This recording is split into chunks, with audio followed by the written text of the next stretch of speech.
Hello folks, how's it going? So welcome to another One Piece review. This time we're covering manga chapter 1133. And boy oh boy, Oda immediately hit you in the feels at the beginning of this chapter. So you knew where this chapter was going. But we're not going to waste any time. Let's get right into the cover page. And I have to be honest, we actually get somewhat of a development. Now, I don't know if it's going to be a major development considering who it is, but we got the return of Hold'em since he's apparently swiped Tama and somehow taking care of Speed off screen.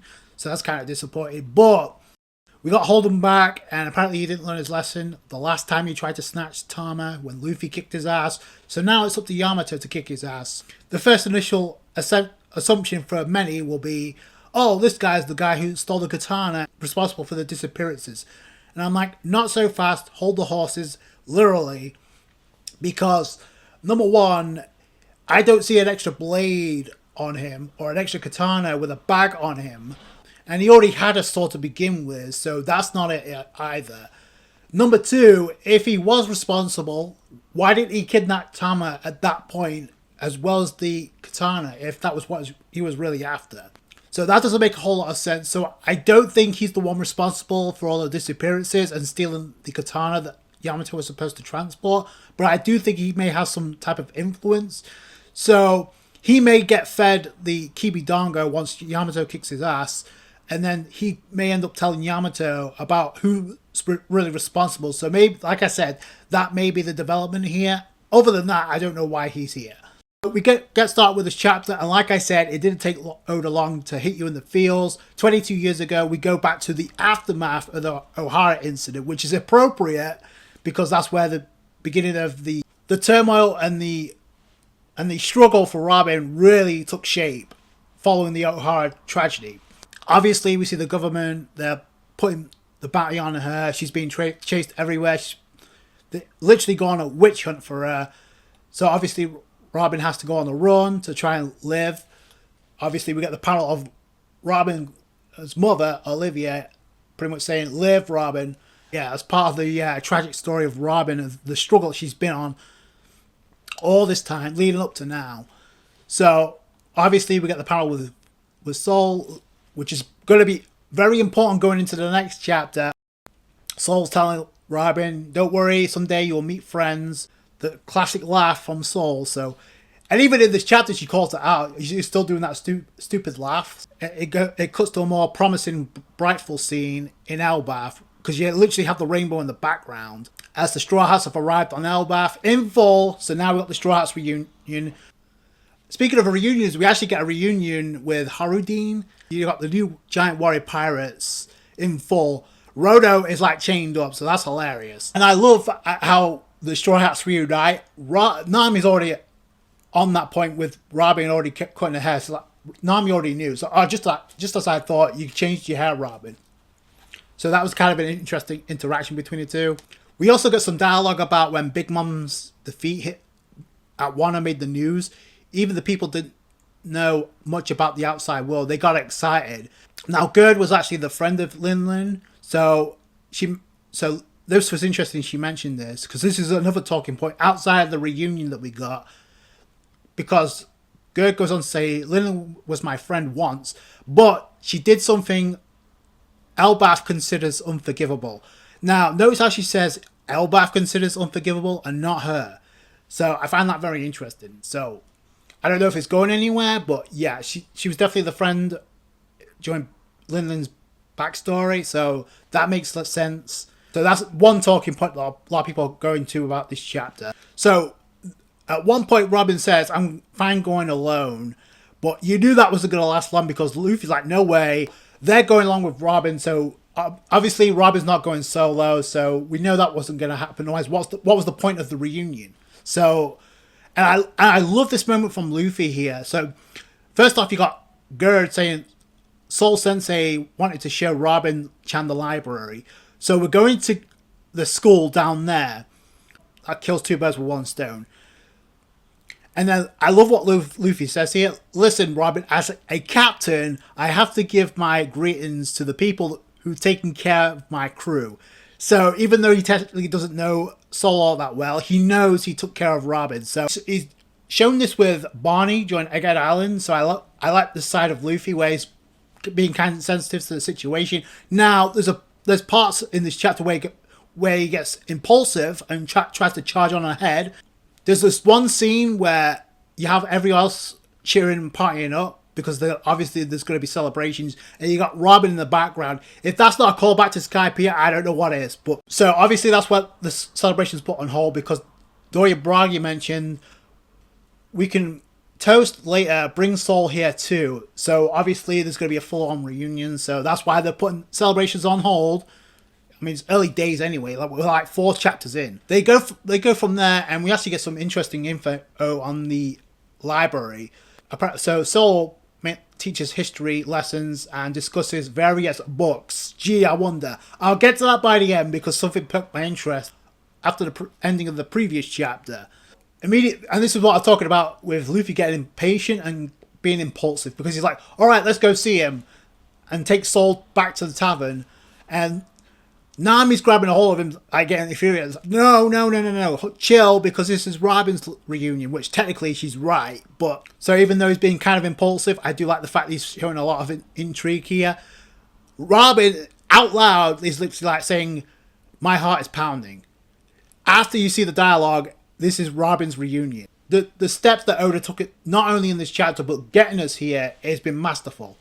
There's also something else to note here. It's like you see one of the giants, and I think he was the one that said that Soul has fallen. Now, I knew this was a gag the moment I saw it. Like, he fell down. Now, if you look at the Viz official translation for that chapter and that scene, the dialogue goes as follows: Soul has fallen and he can't get up. If that dialogue doesn't scream gag to you, I don't know what does. So I knew that was a gag the second I saw it. And you get the same dialogue here. He fell and he can't get up. So, and then you see the rest of the Straw Hats reactions. Sanji, Luffy, Chopper, and Usopp's like, Luffy's like, oh, come on, we all came all this way. So I love how committed the Straw Hats were in this chapter. But then we actually get the actual moment itself as Robin's approaching the beach, which makes sense. And Soul is face down. Soul falling down. Robin's like kind of like calls it, oh, how stupid. Then she walks up to Soul as he's face down, and obviously the gag kicks in, and it's a callback to when they first met 22 years ago. And he tries a jump scare just like that. It didn't work. Only this time Robin doesn't have a scowl on her face. She actually smiles here. Obviously the callback is there. So obviously Soul drops the gag and it's like, sorry, I didn't know how to present myself to meet you. So again, it's like he knew Robin was coming. And I called this out two reviews ago when we got a panel of Robin and no dialogue was mentioned. I said that could be the moment where Soul noticed Robin and fell over. And that was where the gag kicked in. How else was Soul have known Robin was coming to Elbaf at this particular moment? Or why would he do it now? Why would he do this gag now? So yeah, that makes perfect sense. Soul's like, oh, you're not a kid anymore. So, and this is where Robin calls Soul out. That weird laugh of yours still hasn't changed. So this is where we get the reunion, and we don't get the tears shed just yet. But I like how they're like shooting the breeze here. And he's like, the script, oh, you become a beautiful woman. Remind me of Olivia. And I think this is actually the first time Robin's acknowledged that somebody called her. Robin actually acknowledges this. So I thought that was kind of interesting, especially with how she was acting for Barney in the previous chapter and the interactions with her. Because in the scene where Luffy's saying, hey, as your captain, I have to greet the people who've taken care of my crew. And in the background, you have Robin hugging onto Barney. So I thought that was adorable. So the interactions have not stopped, even in this chapter. So then this conversation gets very interesting because Soul asks Robin, did you hear Vegapunk's broadcast? And Robin says, since I was on the scene, I didn't hear much of it. But what he said was reported in the papers. A section of the broadcast she did take notice of, because we saw her tearing up, is history is told by the winners. That was the words left by O'Hara. So, and we know that's where Robin teared up, hearing that. But we also know she read the newspapers because she revealed to Dorian Bragi the new bounties since they're kind of linked up with Luffy now. So they got revealed too. So I'm kind of wondering, outside of what Vegapunk's broadcast, what else she saw. So I think that could also come into play here, especially with what we saw Morgan's pretty much knowing about the fight between Law and Teach, and also Kid and Shanks. So if that wasn't in the newspapers as well, I would be very surprised. So you have Robin trying to comfort Saul here because obviously he has the scar now. So then we get the reveal of what went down here. So I was surprised because when I came to, I was somehow drowning in the sea. So he melted already and then fell into the sea. It's like the fire melted the eyes and then I fell into the sea. Then he found out that Robin survived. And then he gets triggered because there's so many people vilifying Robin while she was on the run. But this was actually the scene that actually started getting to me because okay, you felt it because Robin didn't say anything, but she said, "Let's not talk about depressing things." This is the queen of dark humor here, and here we have Robin saying, "Let's not talk about depressing things here." So instead, she's like, "I want you to praise me for being alive." So that was kind of out of left field because when does Robin say praise me to anybody? Obviously, Saul's like, "You live well, Robin. 22 years, you really live well." There's the one panel of Robin, super adorable, where she's smiling ear to ear, hugging onto Saul, and then you see the panels of the past where Robin's on the run, and you see the dialogue, and I'm like, oh shit, you knew where this is going. So it's like, why do I have to live, Mother, Professor, Saul? I want to die, which is exactly what she said in Enid's lobby, which led to that emotional outburst. I want to live, take me with you. We know how that played itself out in the anime, so I don't expect any different here. And then you see Robin tearing up in the next panel. It's like, with the dialogue, I'm like, fuck. This is, yeah. So I wasn't tearing up, but this definitely tugs on a few heartstrings here. So Robin was tearing up. Then the outburst. As she's like crying, it's like it's all coming out. It's like, I really wanted to see you again, Saul. And in the background you also have Saul is like, yeah, me too, and he's tearing up as well. So that's where it all comes together and it all comes flowing out like with the emotion. And the icing on the cake on this emotional reunion is the Straw Hats reaction. Well, all except Luffy, Jinbei, and Zoro. The rest of the Straw Hats are tearing up big time, and you got Luffy in the background just smiling ear to ear. That's how the chapter ends. Brilliant. Now there's a lot of people giving Zoro shit because obviously we didn't see his reaction, but we didn't see Jinbei's reaction either. And how many times do we see Zoro actually tear up in the series outside of two moments? One being after losing to Mihawk, and the other being after learning about the death of Kuina. So outside of that, Zoro doesn't really cry all that much. So why would anybody expect Zoro to be in the scene crying? And Luffy was like smiling ear to ear. So that's how the chapter ends. And obviously the step that Oda took in this chapter was masterful. The steps that Oda took in general to get us here from chapter 1066, it was all leading up to this. Ever since we got the reveal that Saul was alive, Robin heard about it, and we knew we were going to get this moment. We didn't know when or how this is going to come about, but everything made sense. The setting made sense because obviously it was the beach, and that's where they first where they first met, on a beach in O'Hara. The second is obviously the way they reunited with Saul passed out and then waking up to try and jump scare Robin, and it didn't work. So that was step 2 in this chapter. The third, and the most important, is obviously the friends in the background. Now, we didn't get any interaction with them, which I actually appreciate because the moment with Robin and Saul needed to come first. So that will come next chapter, I'm sure, especially with Luffy there. It just makes sense. Luffy and Saul interacting, the two characters with D in the name, makes perfect sense. The rest of the Straw Hats, that's where he's going to acknowledge that Robin has made friends. That's the only bit of dialogue that wasn't mentioned here, so that's going to be saved for the next chapter. But yeah, this was masterful, the way that Oda went about this. Everything from chapter 1066 onwards, we got a bit of that when Robin heard the Vegapunk broadcast, like I mentioned earlier, where it mentioned about the scholars from O'Hara, and where we saw Robin tear up, but we didn't see her crying outright until now. I knew I said this when I reviewed chapter 1066. We saw Robin tear up, but she didn't yell out crying like she did in this chapter. We knew this moment was coming. Obviously, the added detail was Robin cutting her hair. Well, I should say changing her hair back to the bangs, because obviously her hair's still pretty long, technically speaking. So, but yeah, it was just a nice call. It was a nice callback. It wasn't about the aesthetic. It was about the character of Robin and the journey she's been on to get us here. So that was important too. So that was another added detail. And this is the second time where a member of the Straw Hats have like acted like the One Piece fandom on social media. Like, I think Frankie said it a few chapters ago when Robin cut her hair and we got the bangs back, and Frankie said dialogue to the effect of, "Oh, I can't take this anymore. I can't wait for this reunion. I'm gonna die." That's how a lot of people in the One Piece fandom, especially fans of Robin, felt. You can only imagine what they felt after this. They probably resembled what most of the Straw Hats looked like in this chapter by the end of this chapter. I was the only one like Luffy smiling ear to ear because I knew this moment was coming. It did get to be at certain points, but it was definitely emotional, and the way that Oda went about it was masterful. You really got to hand it to him with how he went about it. The thing to note here is, like I said earlier, we're only 4 chapters in, and we already got the reunion. So what happens now? Because obviously we're going to get Soul interacting with the Straw Hats.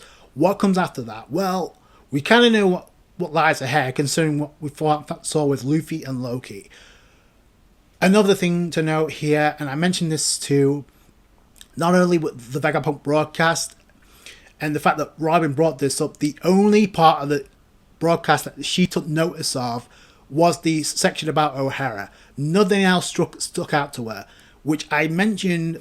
This goes back to what Rayleigh told her during Sabaody Archipelago, and I said this I don't know how many times. So whatever Vegapunk revealed doesn't matter, because Rayleigh already told them, don't be in such a rush because you may learn something that we didn't. But it wasn't that she didn't notice. It's like, what does it really matter when all this stuff has been revealed? And we already know the King of the Pirates already knows all this. They know the secrets of the world. And Rayleigh still told Robin not to be in a hurry. So we're going in circles here. So there's no need to, like, when chapter 1066 got animated in the anime, that if you look at certain sections, like when we saw the giants rescue the books from O'Hara, the burning books that a lot of scholars rescued. I'm going to get to that in a minute because it's going to play a huge factor with where I think this is going. So we saw the books, and Dragon said dialogue to the fact that the world government doesn't know these books still exist, so it's a victory for O'Hara. Why would he say that if it's not going to become important? And it's going to become very important very soon, especially with Robin on Elbaf. So that's going to be Robin's role. She's going to read the books. Now, the question is, what is she going to learn? Well, in the last chapter, we got an explorer by the name of Louis Arnott, who is not the first time we got this name drop. Louis Arnott was mentioned during Little Garden. He wrote a journal or a book about Bragmen, which described his adventures on Little Garden, and obviously he made it to Elbaf, considering the dialogue we got at the end of the last chapter. So now that doesn't make a whole lot of difference until you go back and there's actually a scene where one of the books that were recovered by the scholars of O'Hara was in fact Bragmen, that was written by Louis Arnott. So, and we saw dialogue written by this explorer in the previous chapter as betrayed by Oda. So Oda did that for a reason. So that means either one or two things. Either one, there's a book, another journal written by Louis Arnott that's in that library or in that school that Sol is in charge of, or that journal, Bragman, still exists and Robin's going to read that and it's going to contain some secret about either Elbaf or the Void Century. I guarantee you, what relevance does this explorer have? What connection does he have if that book did find its way to O'Hara? So we don't know. But like I said, the hype of Robin does not end here. So that's where I think this is going. Obviously, Robin's going to read the books, but that one in particular may become the most crucial of them all. Outside of that, we know Luffy has a deal with Loki. Is he going to reveal that to the Straw Hats about he needs to find the key? Another thing that floated into my mind, that with what Loki said, if you free me from these chains, I'll take out a certain pirate crew for you. Oda didn't write that dialogue just for the sake of it, especially with the way he's been handling the pacing of these 4 chapters. Now, a lot of that may have to do with the schedule of Oda's on right now. Amp it up as far as like, because this would have taken us like what, 10 chapters initially, if we, especially if we were on Wano. Jumps into my mind right now is, we know Vice Admiral Dole was a protege of Saul when he was a part of the Marines, so that has to come full circle as well. Does this mean the Vice Admirals, because they did mention should we go after the Straw Hats, even though Saturn said no, Saturn got off, so it doesn't matter what he said. So that still could be a possibility, because I do see an external threat coming in, much like we had with Egghead Island, because this is looking too easy. They're already talking about celebrations, and we know how these things end up. So also, we got the warning from Lewis or not, like, don't stay here long. Do the Giants know about this? I don't know, but I can see this going another way as far as like Loki and his deal with Luffy. Luffy may end up cutting the shackles, but there could be a potential of Loki joining another pirate, because I don't see Luffy accepting his help for that. But I could see, because they both have issues with Shanks, I could see Loki and Kid teaming up, because we know Kid's gonna show up at some point. It's just a question of when, not if. And I said it when the clash happened. Why did Oda specifically chose Elbaf, and why did he chose Shanks as Kid's opponent? The other thing about the whole section about Big Mom, that's going to be another takeaway here. I don't know where Oda's going with that. I don't see Big Mom reappearing. Even if she does, seriously, what's she going to do? Like, what's she going to do that Kaido couldn't? Oh, especially with Luffy now and being at full along with the rest of the Straw Hats. Like, no. Oda could do another way. Oda can go about this is probably Zeus, because obviously Zeus is connected to the climate attack of Nami. So because Zeus has a portion of Big Mom's soul, so maybe that could play a role. I don't know. But yeah, as far as a threat to Luffy, no. Especially with the rest of the Straw Hats, no. And the Giants, along with Loki, like, no. That's another takeaway that people are going to have. They're probably going to jump to conclusions and say, oh, Big Mom's definitely returning. No, we don't know what Oda's going with this, but especially with the pacing that Oda's going on, like, I don't see it. This is all about the emotional reunion of Robin and Soul. Just like most moments we got with Robin, I love how Robin was given her own time here, and the Straw Hats were in the background. They didn't interrupt, they didn't interact. They're waiting, and obviously they're reacting like a lot of people in the One Piece fandom or Robin fans would be reacting right now. Yeah, so we knew this moment was coming, and I love the fact that Oda started the year with an emotional reunion involving Barney and Kuma, when Kuma came up to save Barney from Saturn, and here we are with another emotional reunion as we begin to wrap up the year. So I love how this ties itself up.